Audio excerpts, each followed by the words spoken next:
where he's produced top title holders in the field, and his teachings have proven to be life-changing in cases where he's helped people in very difficult situations improve their quality of life and overcome challenges. He has appeared on TV and films, making a name for himself in the action world, and is now fighting his way to Hollywood.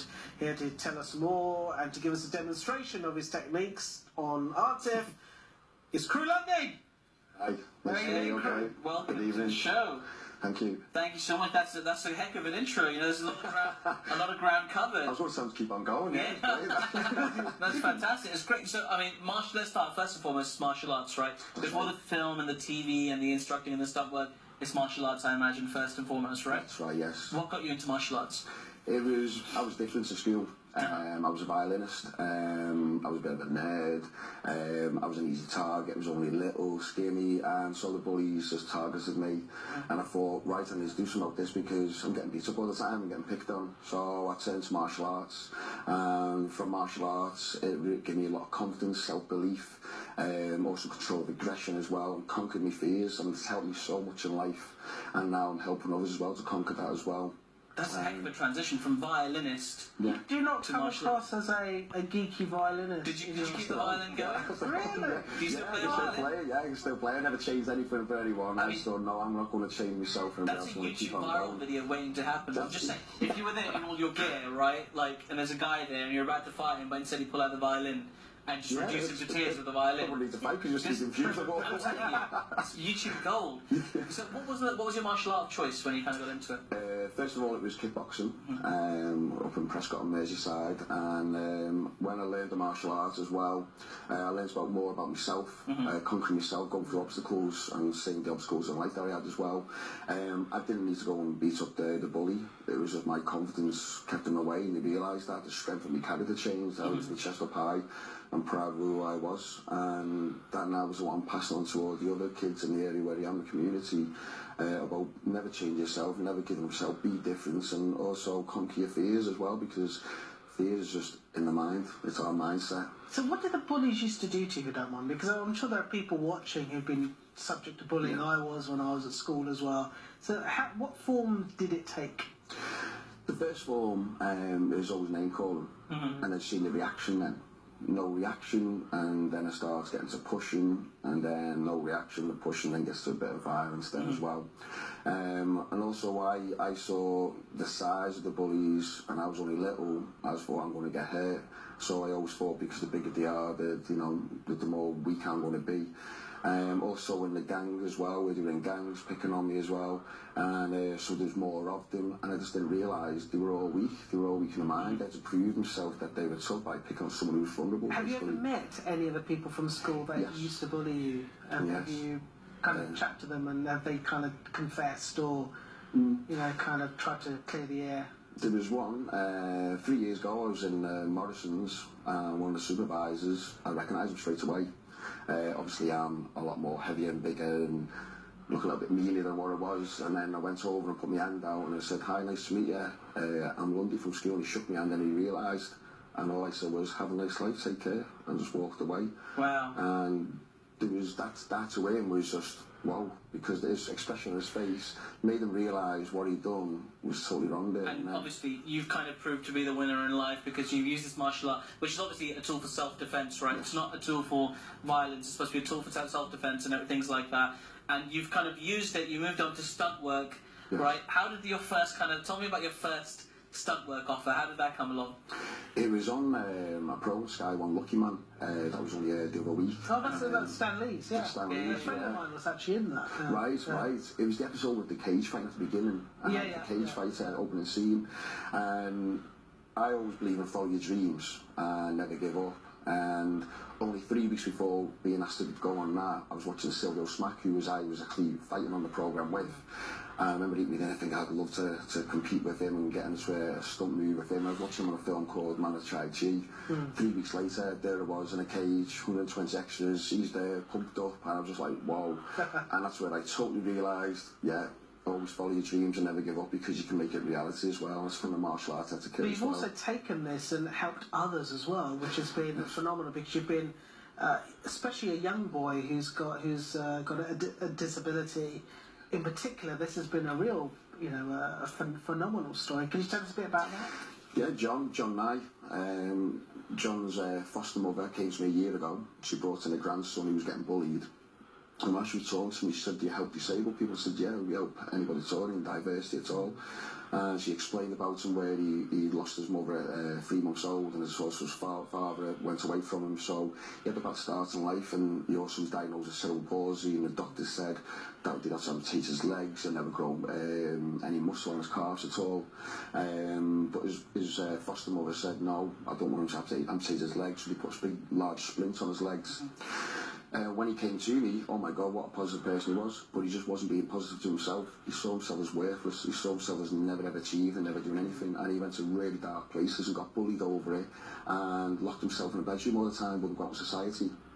So I knew when he first come in, he would go over the obstacles of balance, technique, self-belief, and conquering the fear of going into a martial arts club all the time. But what he didn't realise in the martial arts club is all good people that will support, that's been through those obstacles as well. And from that, a year later now, he no longer wears a splint. His doctor said they're amazed, 86% improvement. Wow. He was only on stage 2 weeks ago doing a demonstration, kicking, knee punching and running as well. And now he does work experience, he goes to college, and he's just enjoying life now, totally a different way. And all it was, he just needed a bit of belief in himself, so I'd given that belief, I inspired him. And only a couple of weeks ago, when he walked in a straight line for the first time in his life, he made me cry and inspired me. I just thought, there you go, he's like him winning the title. Yeah. So it's not just where it's using it to go in the ring for combat, it's also about conquering himself as well. That's the biggest person you've got to beat. Even before we have some fighters go in the ring, it's himself, the fear factor as well, beating that. And we use the 3Ds as well, so it's discipline, determination and dedication, and that's the self as well. And what we teach in the martial arts is everyone has the success to achieve. It's all within us, we're all human, but how we see ourselves. It's a psyche, isn't it, really? Exactly. You're trying to get yourself in a mindset, a more positive mindset, to try and accomplish the things you want to accomplish, to overcome the obstacles that are in your way. That's kind of, obviously, this is really something you used to inspire other people. It's something clearly you put into your own career as well, because you did stunt work, you've done TV and film as well. What has that been like, just kind of transitioning into this kind of glamour world of film and television? Well, as I said, I was a kid into all fighting films and martial arts and Batman and Teenage Mutant Ninja Turtles, all that. I'm still the same. So 3 years ago, I was in the cinemas with my wife, and I said, right, I've helped people many years now. I need to do something for myself. So I sat in the cinemas, I said, right, to my wife, I'm going to use all what I teach about the martial arts etiquette, and I'm going to get on my screen. I can't act, can I, or do stunts? So 3 years on now, I've got my first film getting premiered at the called Bleach on the 8th of July in London. Wow. South Bank Cinema, and I was a main role in there, the script as well. And I've only been doing script work, acting since last summer it was. But with the martial arts, I've gone through the obstacles, conquering fears, self-belief, and never giving up. It's worked. That's phenomenal. It's worked, yeah, it's worked. So I will be living my dream on the 8th of July that night, yeah, a big smile on my face. That's fantastic, that's absolutely brilliant. It's really, but how did you make that transition? Because I imagine it's difficult, because as you say, you're not a trained actor or anything like that, but you've got, you're obviously a very dedicated and very focused individual with great discipline. That's two of the D's right there, isn't it? Yeah, but you obviously put a lot of focus into your career as a martial artist. How did you find the first day you're in front of the cameras, you're going to start, showing your acting chops a little bit? How did that feel? I used all the preparation that I do with me fighters getting to ring, or people are trying to achieve a goal. So the preparation of hard work and what you put in is what you get out. So I work really hard for it. When I do acting, I get an adrenaline rush. So I know that is the purpose for me. I like to do the martial arts as well. But one hard thing that I found really hard, which my teacher had to advise me to do, is to conquer, was emotion. And I'll do a martial arts, and I was a doorman for 12 years. We had the emotion of fear, weakness, and I had to cry on set in front of 30 people. Wow. So showing that emotion there, and I just used something from the past that's happened to me bad, emotion recall, and I did it. Yeah, that was the hardest thing. Kind of like method style acting. That's right, method acting it was, yeah. That's extraordinary. Listen, stick around, we're going to talk some more. This is a fascinating topic. Sergeant, I'm going to ask you as well, because you've obviously done some acting and getting into martial arts. I want to know if you can play the violin. Anyway, before we're off for another quick break, before we go, we've got another story from Japan. Well, welcome back to Living the Life. We're having a great show tonight with our guests, Sarah and Kru. Kru, isn't it? That's a great name. It's Thai. It's a Thai name. Yeah, for instructor, yeah. Okay, I won't ask what your real name is. It's Kru. It's Kru. It's Kru now. Anyway, but before we get back to them, we've got another story for you. That's right, we most certainly do now. Our final story of the show. Our service, I mean, that's what we do in our part of our service, but... It's a wonderful service, so value sister. Thank you so much, Sarah. Playing for you, I recommend everybody to get in touch and check those guys out, and they're very friendly people, but unfortunately, sometimes in life, there are people who are unfriendly, Kru, okay? There's people who are unfriendly, and sometimes you need to use some self-defense, right? That's right. Are you going to show us some techniques? I'm going to show you from my great grandmaster Scan and his wife Kru Hampson of what they taught me on yourself. Okay, it's going to be me, is it? All right, okay. I tell you what, over the years on this show, I've been beaten up by more than one world champion martial artist. So weren't you beaten by a woman once as well? That too, yeah. Everything. Which is fine. That's I can't know that. Absolutely, it's 2016. I'll be beaten up as an equal opportunities offender. So here we go. Let's do this. Okay. So I think if you go over here. Yes. There we go. Now we get a nice angle. So for the kids who are out there in the community who are getting picked on, if someone stood like that, the bully, and they spread their arms out, they try and make themselves look big. So if there's a kid out there getting bullied, the first thing you need to do is take stance. With a stance, you're ready to move, ready to defend, ready to attack, and you've got balance. And the hands are out to stop them coming in. So you come in, there's a push on there to stop them. So the hands are ready for guard. But what happens is they freeze and stay in the spot. And the best thing to do for someone attacking, especially when he's got no stance, is step around. Okay. And then in Thai boxing is to take the legs. Okay. You take the body. Okay. And then... Yeah. Wow. Yeah. I mean, the psychological damage alone, honestly. That's the last resort. That's over. That weighs more for us within the ring as well. That seems quite advanced though, doesn't it? It's really advanced, yeah. If in the street, self-defense, if someone's got a bottle in the hand or someone to attack, we call it the T-front push kick. Yeah, which is a kick where you use the bottom of your foot. I assume I've got something. So you're coming in there, it's a strike because my leg's longer than your arm. And to there, it'll wind in the solar plex because there's no muscle there. He will feel pain for 10 minutes. He'll stagger away out of fear. He'll wake up in the morning fine. I'll be fine, and everyone's a win-win situation. Excellent. That's why I use as a door supervise someone attacking me with a knife. I'd strike there because this is someone, father or brother or son. Yeah, of course. Also, then we have Muay which is the ancient art of Thai boxer. So, say if you've got a knife in the hand, this is a defend yourself knife, and you're coming from my heart, and then step to the side. And then you give you a chance to strike me then. So if you come to me hard there, come in, stare. Oh, I missed. That's awful. I'm peeling a potato, that's the problem. Taking the arm out. Okay. So this is the ancient martial art using the combat field, 3,000 years. Elbows to the head. Choke. Okay. And instead of holding a knife, hop the knee, grab the leg, and then take down as well. Wow. So that is a one of many. Can you do the begging, pleading move? You see in WWE, can you show that? Oh, no, you back away and then on your knee. And then you try and distract the referee. Yeah. That's great. So that's really good. Thank you so much. Come, let's take a seat. That was great. Artif, I'm very proud of you. Thank you, man. I'm proud of me too. This is brilliant. Some of these are quite basic things, but some of them are quite advanced, and I imagine they're quite daunting, but it doesn't hurt anybody to just take a self-defense class, does it? Some people are scared of going into a martial arts club thinking they want to fight, they want to get beat up, and fighting is not all about that. It's the art. What we do, Thai Muay Baran, is the art of 8 limbs. So the fists, elbows, knees, and kicks, but really it's the mindful, which is the mind. That is the thing that we help people come in first. First they've got fear walking in of the people in there and also learn and make mistakes. So we help them control that.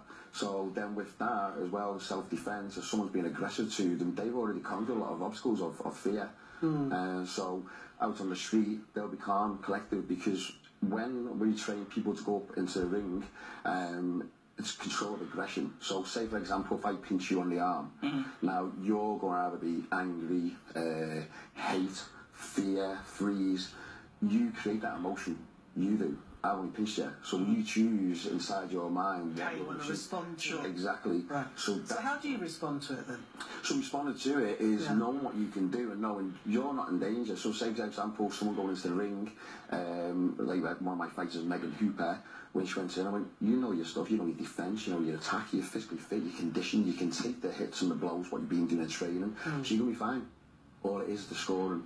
So then have that approach is a positive approach, whereas if the fighter says, I'm going to get hurt, or no, I haven't done enough training, or I know what, this person looks really good in condition, I'm not conditioned, then the fear kicks in. So it's how the person chooses of self-emotion as well. To view the situation. Exactly, because we can all punch, we can all kick, but it's what we do with it and how we are as an emotional person as well. Do you teach classes?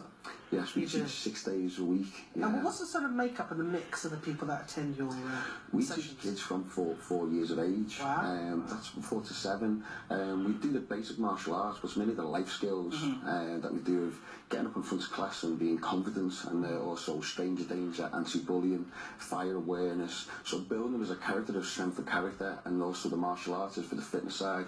And once they get to a certain level, they move into a higher class. And then you move to the advanced class then, where they are mixed in with adults, so they mature really quick because they're amongst adults, listen to adults, the wisdom as well. So there is different stages that we have in our club as well to build them as character more than anything. And how do people get in touch with you, Kru, if they want to find out more about martial arts or just your career?